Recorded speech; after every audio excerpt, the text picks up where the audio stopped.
योग युक्त होकर के हम स्वाभाविक रूप से रोग मुक्त हो जाते हैं।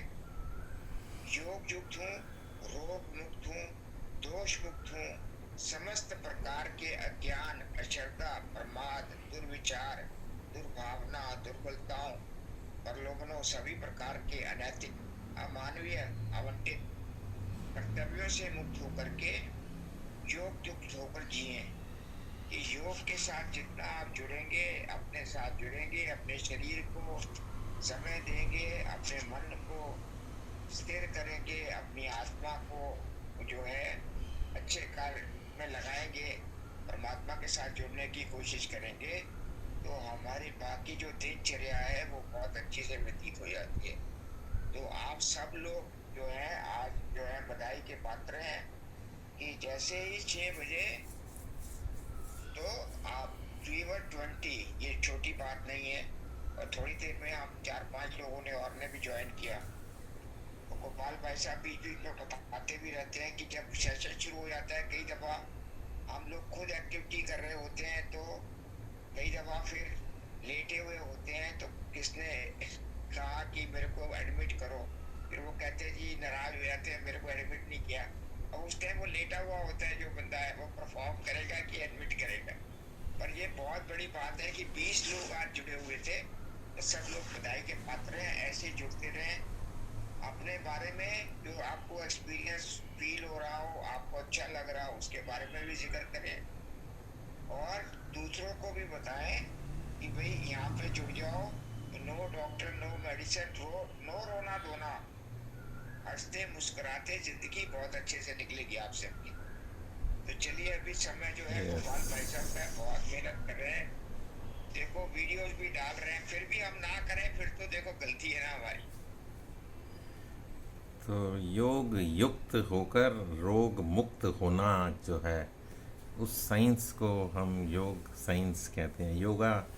योगा एंड नेचुरोपैथी साइंसेस, ऐसे DNYS, इस तरह का एक कोर्स भी है, diploma in yoga and naturopathy, इस तरह का कोर्स है। उसमें योगा आपको 3 साल तक लगातार सिखाया जाता है और इसके बारे में, शरीर के बारे में विस्तृत जानकारियाँ दी जाती हैं। अभी जब संतोष जी करा रही थी स्ट्रेचेस, तो उन्होंने कई चीज़ों के नाम लिए बीच में, कोई श्वसन तंत्र, कोई ब्रेन के बारे में, ब्लड के बारे में, हार्ट के बारे में और लिम्स के बारे में बात की। आगे झुकने के, पीछे झुकने के जो सावधानियां हैं वो बताई।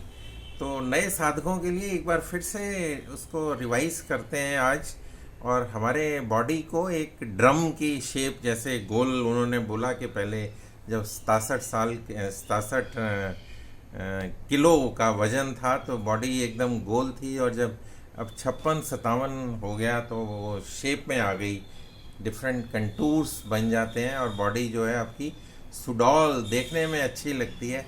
अदरवाइज वो ये ड्रम की तरह होती है। तो ड्रम, उसके आगे ड्रमर, जिसका ड्रम है वो ड्रमर, और उसको प्लूरल कर दें तो ड्रमर्स।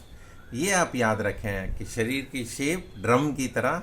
तो ड्रमर्स, CLN, 3 वर्ड और याद रख लें, तो हमारे जो 10 लेटर्स हो गए उसको हम एक्सप्लेन करेंगे, तो आपके 10 बॉडी के सिस्टम्स जो हैं वो काम कर रहे होते हैं जब आप स्ट्रेचेस कर रहे होते हैं। तो आज भी मैंने जब दूसरा सूर्य नमस्कार चल रहा था और साष्टांग प्रणाम ज़मीन पर लेटे हुए थे, तो मेरा फ़ोन थोड़ा ऊपर होता है टेबल के ऊपर, तो मेरे को उठना पड़ा। किसी ने ज्वाइन किया, अचानक आवाज़ आई टक, मैं है ये क्या हुआ, तो मेरे को वहाँ पर छोड़ना पड़ा। और फिर दूसरा फ़ोन मेरा चार्जिंग पर था, तो I have to leave in between the exercise and admit you. तो आप लोग समझें कि टाइम से अगर आप आते हैं तो ये जो है डिस्ट्रैक्शन क्लास का नहीं होता। तो सबसे पहले हमने DRUMERSCLN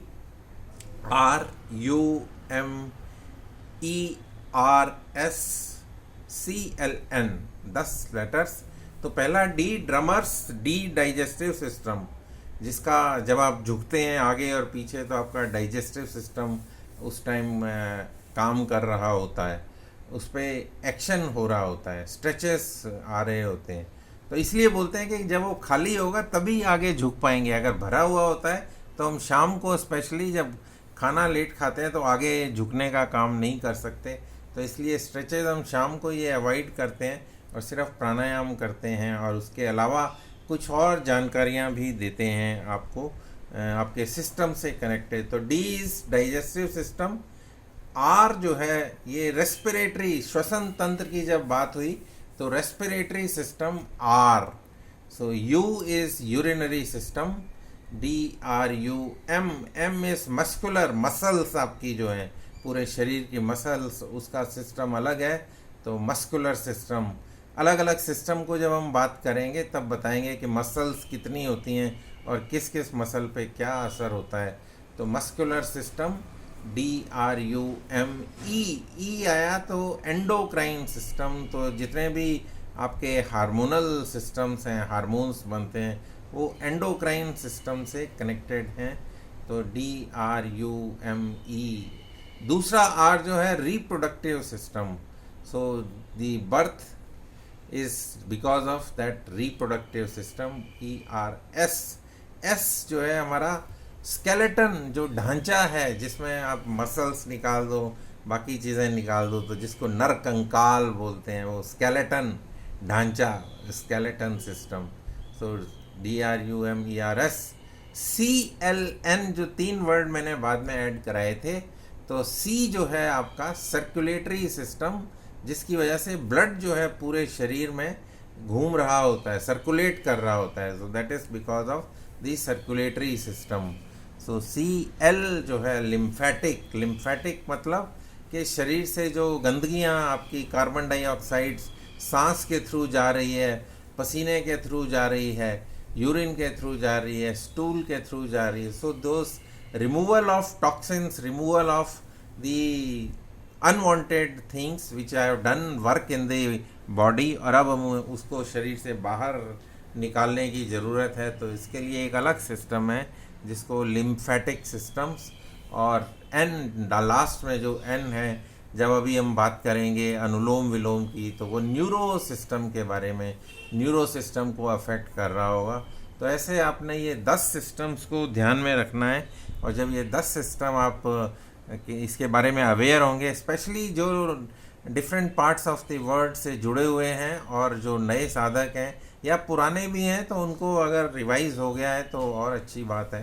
तो आपके ये 10 सिस्टम, जब भी आप स्ट्रेचेस कर रहे होते हैं, प्राणायाम कर रहे होते हैं, या फिर मेडिटेशन कर रहे होते हैं, या फिर आप सूक्ष्म व्यायाम कर रहे होते हैं, तो इन सिस्टम्स के ऊपर डायरेक्ट और इनडायरेक्ट असर पड़ रहा होता है और ये सिस्टम आपके एक्टिव हो रहे होते हैं। और जो बॉडी जो ड्रम की शेप ले चुकी है, वो ड्रम से उसमें जो कर्व्स हैं वो आने शुरू हो जाते हैं और बॉडी आपकी सुडौल हो जाती है। तो आज के लिए इतना ही।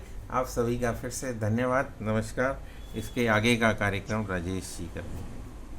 थैंक यू गोपाल भाई साहब। देखो सब कुछ बता दिया उन्होंने। आप